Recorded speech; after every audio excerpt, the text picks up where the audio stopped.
मलाई कारबाही गर्छौ र मैले 10 रुपैयाँ लेख्दिएँ भनेर अनि सरले त 10 रुपैयाँ लेख्नु भएको थियो भने हो ल अब सुन है अब यो त तिमीले इलेक्ट्रिकल एनर्जी कुनै टु इलेक्ट्रिकल एप्लायन्सेसहरु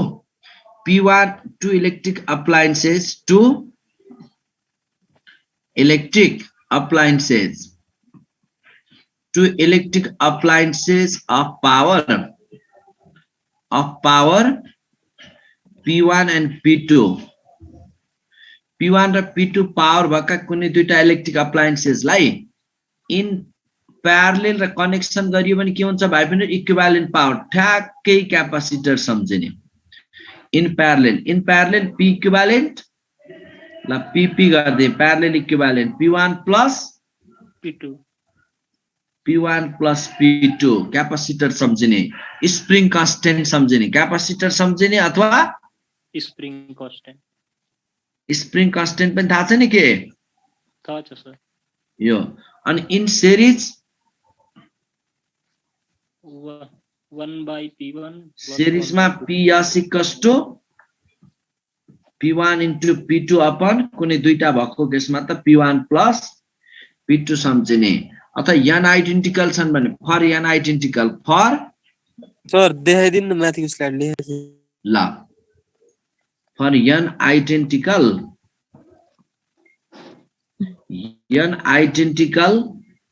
n आइडेन्टिकल को लागि प्यारलल मा के गर्छौ भाइ बहिनीहरु प्यारलल मा इक्विभ्यालेन्ट NP अनि सिरिज मा इक्विभ्यालेन्ट PS के गर्छौ P equivalent in series P by n हो ओइ रेजिस्टर मा गरे जस्तो के डङ डङ यसरी अनि अब यहाँ हेर P by n अनि P प्यारलल र P सिरिज को इक्विभ्यालेन्ट के आउला यहाँ यसको केसमा n स्क्वायर हो सर n स्क्वायर यही टाइप को पनि दिन्छ नि भाइ बहिनी नचुक्किने है थाहा छ नि कुरा बुझ्यौ यस सर अब सुन कुन फ्यूज हुन्छ भन्ने केसतिर हामी डिल गरौँ है त पहिला यति बुझ त तिमीलाई रेटेड पावर रेटेड भोल्टेज भनेको थाहा छ कि छैन इलेक्ट्रिकल सेलमा ल है सर इलेक्ट्रिकल बल्ब ल सुन यसको कन्सेप्ट बुझ अनि सर स्लाइड अलि माथि सार्दिनु न सर ल भयो सर भयो इलेक्ट्रिक बल्ब मा सुन है इलेक्ट्रिक बल्ब मा के बुझ भन्दा तिमीले बजारबाट एउटा बल्ब किनेर ल्यायौ बल्ब किनेर ल्याउँदाखेरि त्यहाँनेर लेबलिङ गरेको देखाछु याद गराछु यस्तो यहाँ लेबलिङ गरेको छ सर छ ल मान 25 वाट 220 भोल्ट भनेर लेखेको देखा होला पक्कै हैन हो सर हो यो भनेको यो 25 वाट लेखा छ नि यसलाई पी नट बनाऊ अनि 220 भोल्ट लेखा छ यसलाई भी नट भनेको पी नट को मतलब रेटेड पावर भाइ पनि त्यहाँ रेट गरिएको पावर कुरो बुझ्यौ रेटेड पावर अनि भी नट बनाएको के भाइ पनि भन त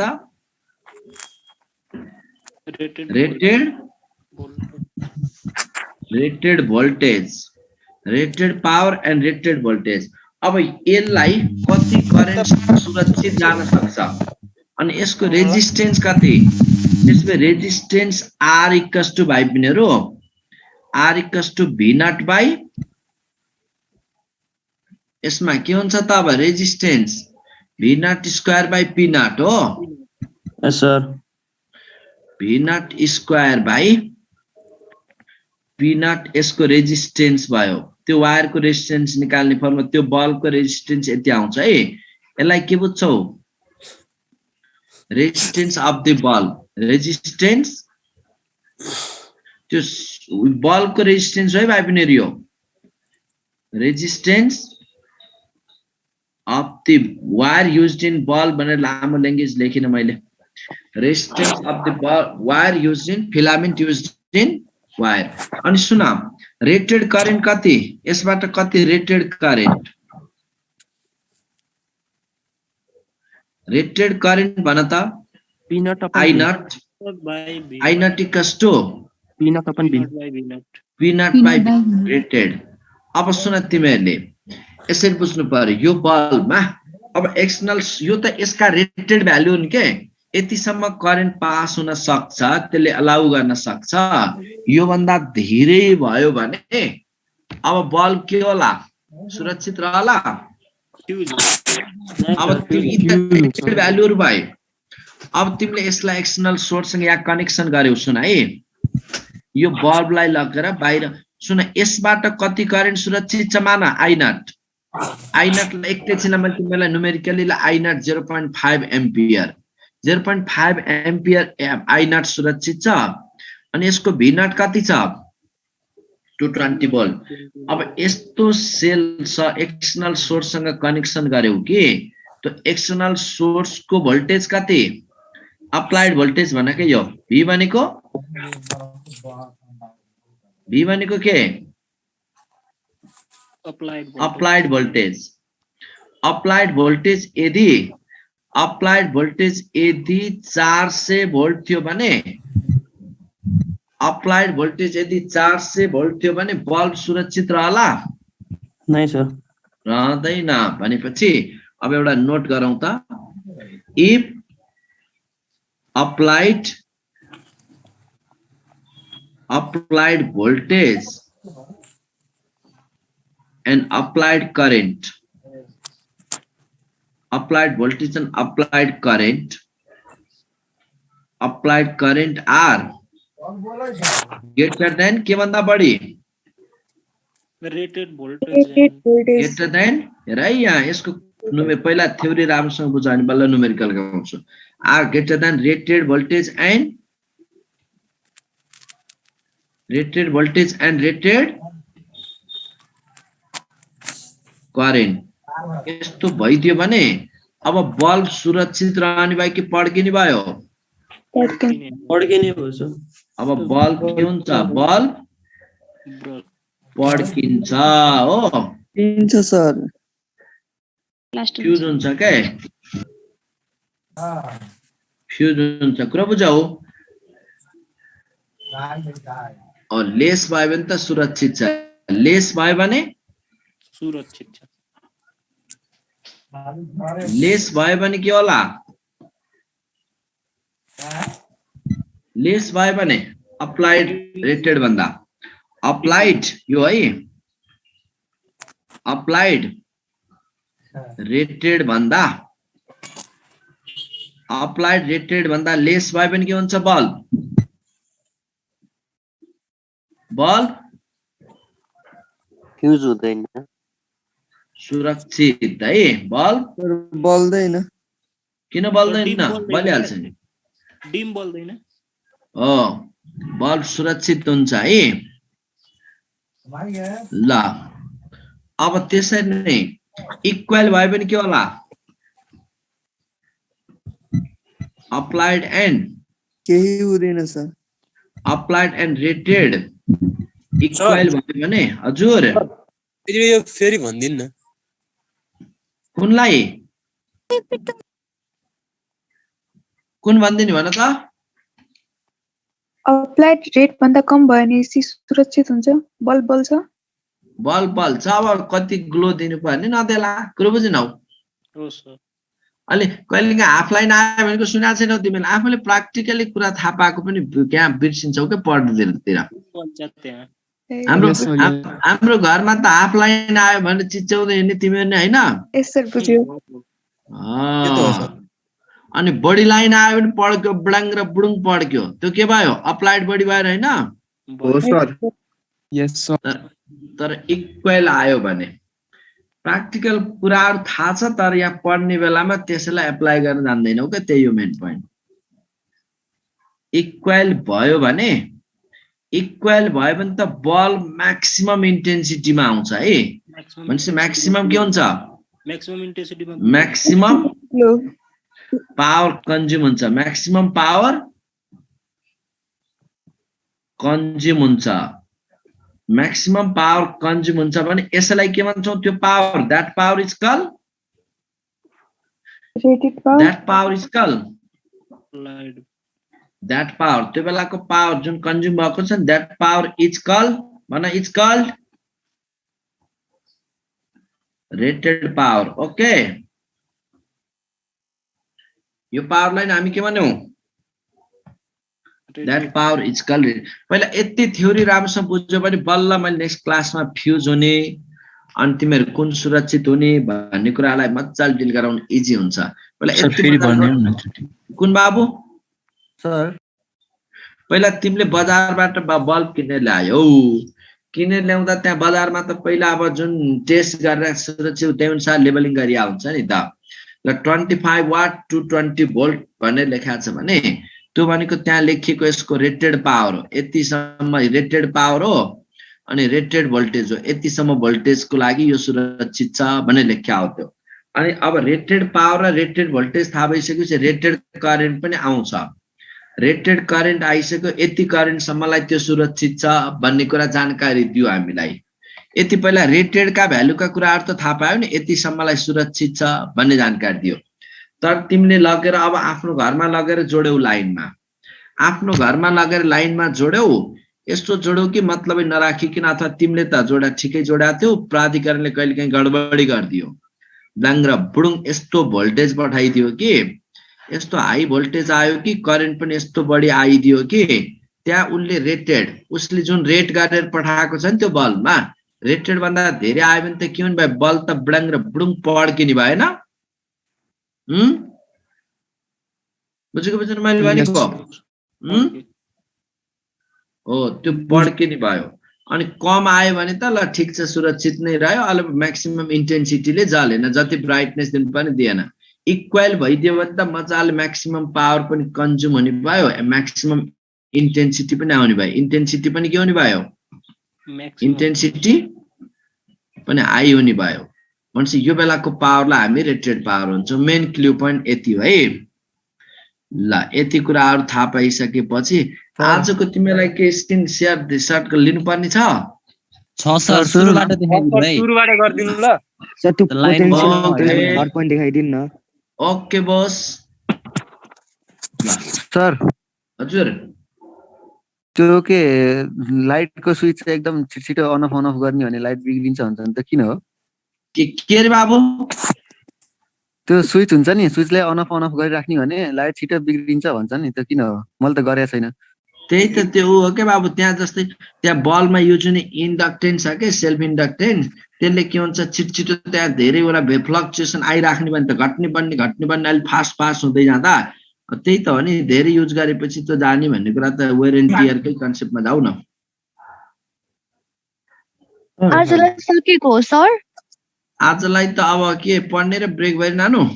सर एउटा कुरा सोध्नु थियो सर मलाई त्यो सीएन1 को हैन हाम्रो अप्टिक्स मात्रै सकेको हो कि हाम्रो सिलेबस कति गएको छ मलाई एउटा त्यो जुलोजीको फाइलम सक्यो कि सकेन त्यो पनि जान्नु थियो सर मलाई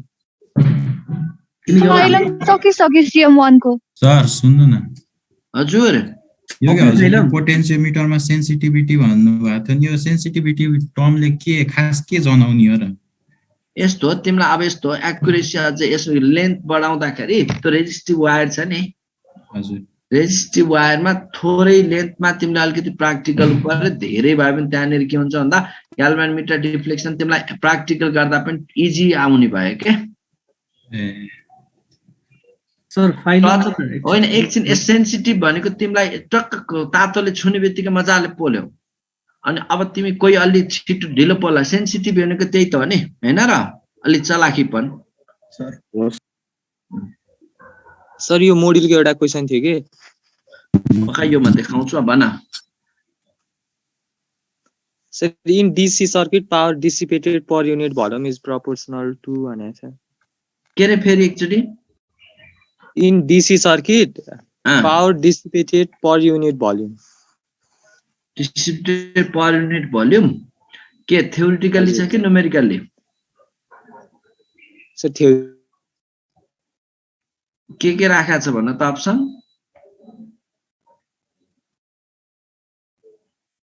अनि power dissipated per unit volume त आइहाल्छ त अझ हामी यसमा पनि कुरा गर्छौं power dissipated per unit volume heating effect of करेन्टमा अब नेक्स्ट क्लास हिटरमा कुरा गरौँला नेक्स्ट क्लासमा हिटर कुरा गर्दाखेरि है रेडियस डबल गर एन्ड ड्रिफ्ट भेलोसिटी 4 टाइमले घट्ने हैन a1 v1 = a2 v2 equation of continuity पढ्यौ होइन कि सर यो electricity question drift velocity of electron यही त हो नि कुरा बाबु A1 V1 equals to A2 V2 हैन त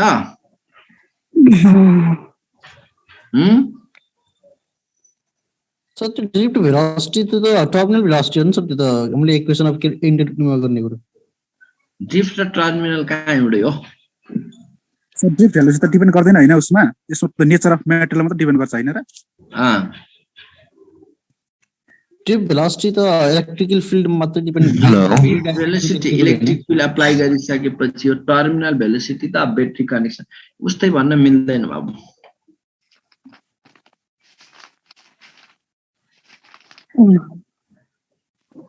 लिरा छौ नि स्क्रिन शेयर हो सर्ट यहाँले गरिरहेको छौ नि हैन यस सर यही बेसिसमा पढाइ यति पढ्यो भने इनफ हुने गरिदिरहेको छु तिमीहरूलाई सर मेरो अप्टिक्सको क्वेशन थियो सर सोध्दा हुन्छ अहिले के रे बाबु एउटा अप्टिक्सको क्वेशन थियो सोध्दा हुन्छ अलि जोडले भन्न न कम्प्लिट सल्युसन के भन्यौ एउटा अप्टिक्सको क्वेशन थियो सर सोध्दा हुन्छ भनेको सोधा न किन नहुनु सर यो if the refractive index of the prism of angle 60 degree is 1.5 mu 1.5 angle कति रे 60 degree then for maximum deviations the angle of emergence is भने है maximum को लागि त्यस्तो भयो maximum भनेपछि एंगल I90 गरेर गर त ओके रे यसको यो सर यो टु इलेक्ट्रिकल अप्लायन्स को भन्ने न पख म यो पेजमा आएपछि भन्दै हाल्छु है लास्ट पेजमा आउँदा तिम्रो मैले क्वेशन सकिसके सुनिसके आइडिया दिन्छु गर्छौ नि सर भाइको प्रिजम वाला क्वेशनमा गर्दै हाल्छु यो पेज एक्सक्युज मी सर हजुर माथि टु इलेक्ट्रिकल अप्लायन्स को फेरि भन्नु न एक्चुअली P1 र P2 को कुन बाबु माथि P1 र P2 को किन सिरिज प्यारललमा चाहिँ सिरिजको जस्तो कम्बिनेसन भएको यसको डेरिभेसन तिर किन जानु भनेर बाबु सिधै त्यहाँ गर्न सकिन्छ हिट कन्ज्युमर पावर निकालेर याजसँग रिलेट गरेर जान सकिन्छ याज डिभाइड हुन्छ प्यारललमा अनि सिरिजमा याज डिभाइड हुँदैन सर टेस्टमा क्यापेसिटेन्स किन लेख्नु भा तिमीले याजबाट गरेर गर्न के नानु त्यो माथि सिरिजको त्यो पावरमा त्यो क्यापेसिटेन्स र के लेख्नु भा क्यापासिटर जस्तै हुन्छ भनेको के रिलेसन छ भनेको होइन क्यापासिटरसँग रिलेसन छ भने त मैले क्यापासिटरमा जस्तै सिरिजमा यहाँ प्यारलल युज गर्ने भनेको मैले बाबु ल सुनाइ तिम्रो angle of prism A 60 degree छ म्यू 1.5 छ अनि E8 म्याक्सिमम डेभिएसन सोधा छ हैन के रे म्याक्सिमम हजुर डेभिएसन हुँदा म्याक्सिमम डेभिएसन हुँदा आएन यो कुनै प्रिजम छ ल फिगरबाट तिमीलाई इजी हुन्छ बुझ्न यो 60 डिग्री अनि म्याक्सिमम डेभिएसन हुन्छ यहाँ I90 हुनै पर्यो I90 अनि I90 छ भने अब म्यू 1.5 भनेको ग्लास हो R1 तिम्रो क्रिटिकल एंगल बराबर हुन्छ R1 क्रिटिकल भनेको झन्डै 42 डिग्री हो ग्लासको यो 42 अनि तिम्रो एंगल अफ इमर्जेन्स कति भनेर सोधा छ नि हैन अब यो A र R1 + R2 गरेर यो के आउँछ 60 आउँछ भने यो कति हुनु पर्यो 18 डिग्री हुनु पर्यो हजुर R2 18 डिग्री भएको बुझौ बुझिसु अब इमर्जेन्स निकाल्न सकिहाल्यो भने म्यू = sin E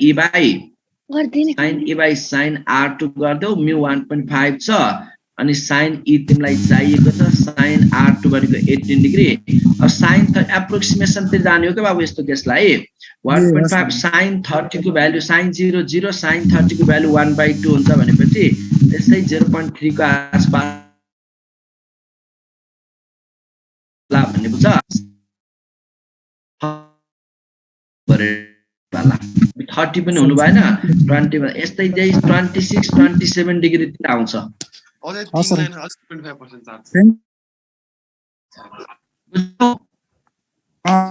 बुझी ल बाइ बाइ भाइ बहिनीहरु दिस मच आज मलाई ब्रेक दिएर बाइ ल सबैलाई म्युट गरेर जानु छ ओ साथी कुन दिन छुट्टी हो भोलि बिदा हो केटा हो